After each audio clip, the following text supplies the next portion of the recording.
मुझे लगता है हनुमान नाम का वो आदमी शायद सुल्तान को ढूंढ सकता है। उसने 50 दिनों तक एक टाइगर का 250 किलोमीटर तक पीछा किया था। एक बार शिकारी को पता चल जाए। धर्मेंद्र मुझे गांव के वॉलंटियर से मिलवा रहे हैं। ये लोग इन्फॉर्मर्स हैं और टाइगर्स का पीछा करते रहे हैं।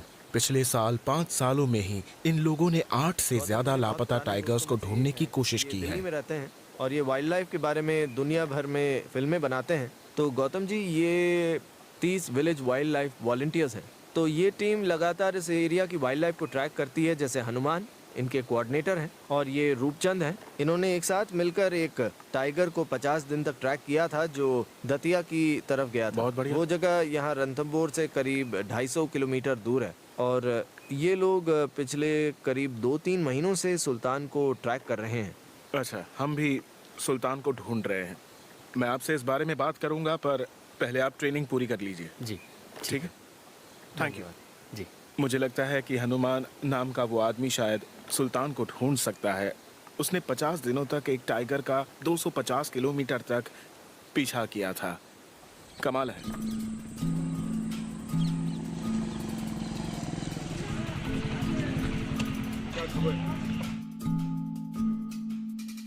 इन लोगों को इस टाइगर का पीछा करते हुए लगभग 2 महीने हो चुके हैं, जो इस जंगल में भटकता हुआ कहीं गायब हो चुका है।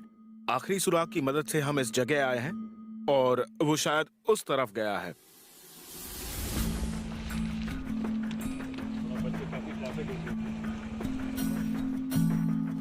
ये जगह जंगल के सुरक्षित इलाकों के बिल्कुल नजदीक है।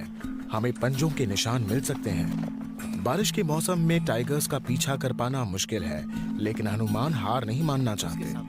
हम इस तरफ देख रहे हैं और उनके ट्रैकर्स की टीम जंगल के दूसरी तरफ से उन्हें जानकारी भेज सकती है। मुझे एक मैसेज आया कि टिपकन घाटी में टाइगर के पंजों के निशान मिले हैं।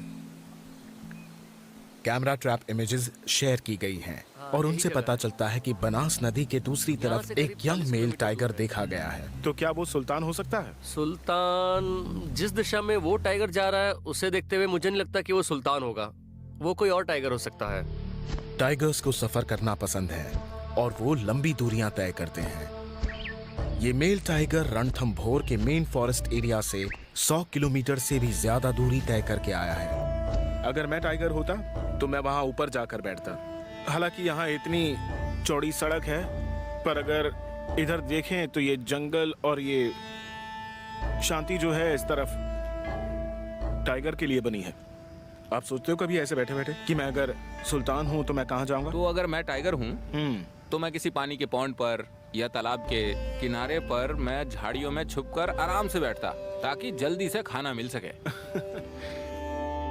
तो चलिए इस सड़क से थोड़ा दूर चलते हैं। हाँ चलिए। जी चलते हैं।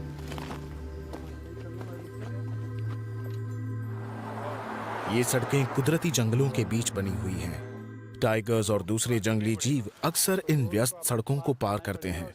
सुल्तान के लिए काफी खतरा रहा होगा अगर उसने इस इलाके से गुजरते हुए किसी शांत जगह पर जाने की कोशिश की होगी।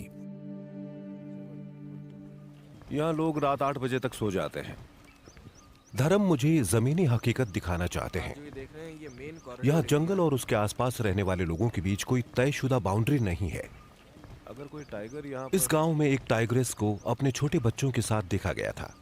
हाँ, और आसपास बहुत से लोग रहते हैं। और मैं जानना चाहता था यहाँ क्या हो रहा है। ये खुशी की बात है कि रणथंभौर में टाइगर्स की तादाद बढ़ रही है। हाँ, रणथंभौर की हिस्ट्री की बात करें तो इस वक्त टाइगर्स की तादाद सबसे ज़्यादा है। इस वक्त यहाँ 60 से ज़्यादा टाइगर्स हैं और अब वो रणथंभौर से बाहर निकल रहे हैं। तो ये रणथंभौर और कैला देवी के बीच एक नेचुरल कॉरिडोर है। टाइगर्स अक्सर रणथंभौर से कैला देवी जाते हैं जो बस कुछ ही किलोमीटर दूर है। लेकिन ये घनी आबादी वाली जगह है और अगर रात को वो इस संकरे रास्ते पर आराम से आ जा सकते हैं। मैंने सुना है कि रणथंभौर से बहुत से टाइगर्स लापता हुए हैं। लापता होने का मतलब ये नहीं कि उन्हें किसी ने मार दिया है। हो सकता है अपने नए इलाके की तलाश में वो कहीं और चले गए। आपका मतलब सुल्तान इस रास्ते से जा सकता था? ये मुमकिन है।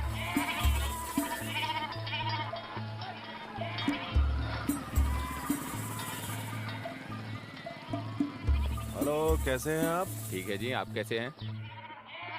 आपने कोई टाइगर देखा? हाँ, देखा है। क्या देखा आपने? 2 बच्चे देखे, एक टाइगर देखा। बच्चे कितने बड़े थे? छोटे छोटे 2 बच्चे थे। ये खुले वाइल्ड लाइफ कॉरिडोर्स हैं जहां टाइगर्स आसानी से बच्चे पैदा कर सकते हैं, लेकिन इन्हें सुरक्षित बनाने के साथ ही अगले प्रोटेक्टेड एरियाज के साथ जोड़ा जाना चाहिए ताकि ऐसे संघर्षों को रोका जा सके। तो हाँ, बच बच तो गए? गए। ठीक है मदन जी, तो अगर अगली बार टाइगर किसी और जानवर को मारे ना और वो नर टाइगर हो तो बताना जरूर। जरूर। हमें बस फोन करके ठीक बता है, देना। मैं बता ठीक है दूंगा। मदन जी, ध्यान ओके रखना जी। अपना। चलता हूँ ओके, मैं। बाय।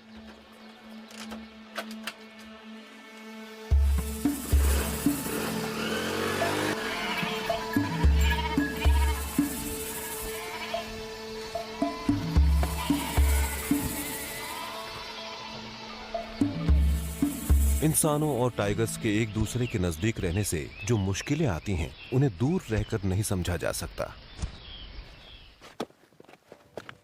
आपने कहा यहाँ तेंदुआ आया था? हाँ हाँ, वो एक बार रात में आया था। और आप लोग कहाँ थे उस वक्त? हम यहीं छुप कर बैठे थे। 8 बजे की बात है। यहाँ के लोग ईंधन की लकड़ी और मवेशियों के चारे के लिए जंगल पर निर्भर हैं। कल रात यहाँ से सिर्फ 10 फुट दूर तेंदुए ने एक बकरी को मारा और एक दूसरी बकरी को बुरी तरह जख्मी कर दिया। ये परिवार बकरी का दूध बेचकर ही अपना खर्च चलाता था और अब बकरी मर चुकी है तो इन्हें काफी मुश्किल हो सकती है। नेशनल पार्क के आसपास रहने वाले लोगों को ऐसा नुकसान अक्सर सहना पड़ता है, पर लोग जाएं भी तो कहां? हालात गंभीर हैं और इन पर ध्यान दिए जाने की जरूरत है।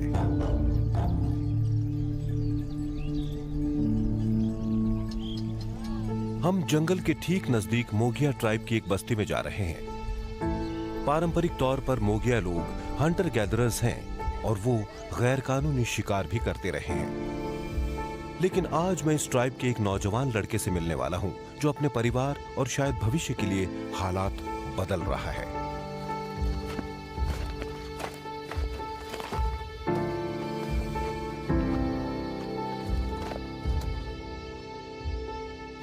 नमस्ते किशोर।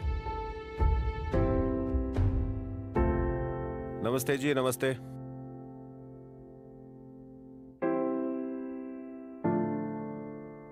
जग्गू आओ। नमस्ते। जग्गू इनके परिवार का सबसे होनहार लड़का है। ये दूसरे मोगिया बच्चों को भी इस काम के लिए तैयार कर रहा है और ये खुद कॉलेज में 2nd ईयर में पढ़ता है। बहुत बढ़िया, कांग्रेचुलेशंस। जग्गू और उस जैसे मोगिया बच्चे अपने परिवारों के लिए उम्मीद की रोशनी है। ये पढ़े लिखे नौजवानों की नई पीढ़ी है जो गरीबी को खत्म करने में मदद करेगी। माइक सर, एक वक्त था जब ये लोग हमें देखकर भागते थे। बहुत पहले से ही शिकार करने जैसी गतिविधियों से इनका ताल्लुक रहा है, लेकिन वक्त के साथ ये लोग अब धीरे धीरे बदल रहे हैं। ये लोग आगे की सोच रहे हैं और कंजर्वेशन के काम में सहयोग दे रहे हैं। बहुत खुशी हुई आपसे मिलकर। आप और आपका परिवार बहुत अच्छा काम कर रहा है। बस ऐसे ही लगे रहो, हम दोबारा मिलेंगे।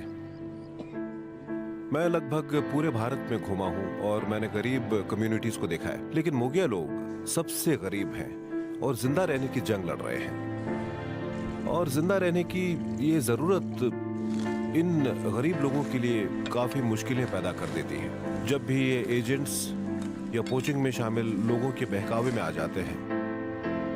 इस कम्युनिटी के लोगों ने कभी कोई स्कूल नहीं देखा है। ये दरअसल मोगिया बच्चों की पहली पीढ़ी है जो स्कूल जा रही है। स्कूल जाने वाले बच्चे पूरी कम्युनिटी की सोच में एक नया बदलाव ला सकते हैं और मैं दिल से ये उम्मीद करता हूं कि ये बदलाव जरूर आएगा।